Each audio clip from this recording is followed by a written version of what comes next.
అందరికీ నమస్తే అండి. మన ఇంటి దగ్గర ఉన్న ఈ కొన్ని ఐటమ్స్తోనే మనం చికెన్ కేఎఫ్సీని చాలా అద్భుతంగా చేసుకోవచ్చండి.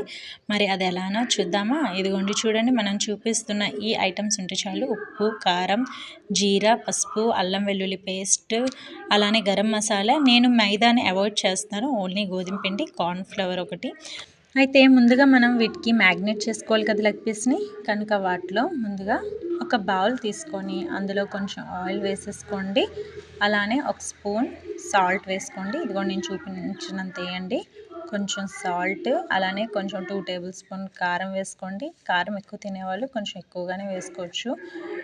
అలానే కొంచెం పసుపు, తర్వాత గరం మసాలా, అల్లం వెల్లుల్లి పేస్ట్. మీ దగ్గర ఒకవేళ అవైలబుల్గా ఉంటే చికెన్ బిర్యానీ మసాలా కూడా వేసుకోవచ్చండి. అలానే జీరా పౌడర్స్ ఇవన్నీ వేసుకోవచ్చు, బట్ అవన్నీ నేను వేయట్లేదు, ఓన్లీ ఇవి చెప్పినవి మాత్రం వేసాను. గరం మసాలా, ఉప్పు, పసుపు, కారం, జీరా, అలానే అల్లం వెల్లుల్లి పేస్ట్ ఇవే వేసానండి. చికెన్ బిర్యానీ మాత్రం కొంచెం వేసేసుకున్నాను లైట్గా, ఒక 1/4 స్పూన్ వేసుకున్నా. అయితే చిల్లీస్ కూడా వేసుకున్నానండి. కొంచెం నిమ్మకాయని, ఒక హాఫ్ నిమ్మకాయని కొంచెం పిండేసుకొని ముందుగా వీటిని మనం బాగా కలుపుకోవాలి. వీటిని మనం బాగా కలిపిన తర్వాతే మనం ఆ చికెన్ లెగ్ పీసెస్ని ఇందులో వేయాలన్నమాట. ముందుగా బాగా కలుపుకోండి. ఇదిగోండి నేను చూపిస్తున్న ఈ విధంగా కలుపుకోండి. కలుపుకున్న తర్వాత ఇప్పుడు మనం ఆల్రెడీ ఘాట్లు పెట్టుకొని పక్కన పెట్టుకున్నాం కదా చికెన్ లెగ్ పీస్ని, వాటిని తీసుకోండి. చూడండి నేను ఎలా ఘాట్లు పెట్టానో ఇలా ఘాట్లు పెట్టాను అనమాట. కనుక మీరు కూడా చక్కగా పెట్టుకోండి. ఎందుకంటే ఈ ఘాట్లు మనం పెట్టే విధానం బట్టే ఆ కేఎఫ్సీ స్టైల్ మంచిగా వస్తుందండి. మనం వేసే పిండి కాదు, ఈ ఘాట్ల మీద ఉంటుంది, ఆధారపడి ఉంటుంది. అయితే ముందుగా వీటిని బాగా మ్యాగ్నేట్ చేసుకోండి. ఇలా మొత్తం ఒక్కొక్కటిగా అలా మొత్తం మ్యాగ్నేట్ చేసేసుకొని పక్కన పెట్టేసుకోండి ఒక 30 మినిట్స్. ఈలోపు మిగతా ప్రాసెస్ని మనం చేద్దాం రండి. ఇదిగోండి చూసారా.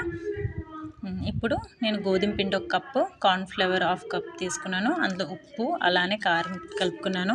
మీ దగ్గర ఒకవేళ అవైలబుల్గా ఉంటే పెప్పర్ పౌడర్ ఏమైనా వేసుకోవచ్చు. నా దగ్గర లేదు అండ్ నేను వాడను కనుక వేయడం లేదు. ఇంకో బౌల్లో ఒక ఎగ్, అలానే కార్న్ ఫ్లవర్, గోధుమ పిండి, ఉప్పు, కారం వేసుకున్నాను. అలానే నాకు ఆ ఎగ్ సరిపోదు కనుక ఒక చిన్న గ్లాసుడు కొంచెం మిల్క్ కూడా వేసుకున్నాను అనమాట. ఎందుకంటే ఇన్నిటికి అంత ఒక ఎగ్ సరిపోదు. అలాంటి 2 ఎగ్ వేద్దామన్నా కూడా అవసరం లేదు, మిల్క్ వేసుకుంటే చాలా బాగుంటుంది ఫ్లేవరు. చూడండి నేను ఇప్పుడు ఏ విధంగా అయితే కలుపుతున్నానో అలా, అంటే ముందు ఈ 5 ఫింగర్స్ మధ్యన, అంటే మన అరచేతిలో ఈ లెగ్ పీస్ ఉండాలన్నమాట. అరచేతిలో ఉండి 5 ఫింగర్స్ ఇలా ఇలా రౌండ్ చేస్తే వాటి పిండి అనేది లోపల వరకు బాగా స్మాష్ అవుతుంది. అలాగే అన్నిటిని కూడా మనం అదిగోండి ఇలా ఇలా అంటే కొంచెం అన్నిటికి కరెక్ట్ వేలో తగులుతుంది. చూస్తున్నారు కదా. కొంచెం మంచిగా మొత్తం అన్నిటికి ఇలాగా కలుపుకొని పక్కన పెట్టేసుకోండి. పక్కన పెట్టేస్తారు కదా. పెట్టేసిన తర్వాత చక్కగా ఒక్కొక్కటి వేడిగా ఉన్న ఆయిల్ని కొంచెం మీడియం ఫ్లేమ్లో తగ్గించేసి ఒక్కొక్కటిగా వేసేసుకుంటే సరే, వేడివేడిగా చికెన్ కేఎఫ్సీ స్టైల్ రెడీ అయిపోతుంది. మన ఇంట్లో ఉన్న సామాన్లతోనే మనం చాలా ఈజీగా చేసుకోవచ్చండి. వీటికి మనం ఎటువంటి టెన్షన్ పడకుండా ఓన్లీ 10 మినిట్స్లోనే చేసుకోవచ్చు ఇంట్లో ఉన్న ఐటమ్స్తోనే. అండ్ మైదా కూడా అవసరం లేదు, చక్కగా గోధుమ పిండితోనే మనం చేసుకోవచ్చండి. చూడండి ఎంత క్రిస్పీగా, ఎంత చక్కగా కేఎఫ్సీ చికెన్ మనకి రెడీ అయిపోయిందో.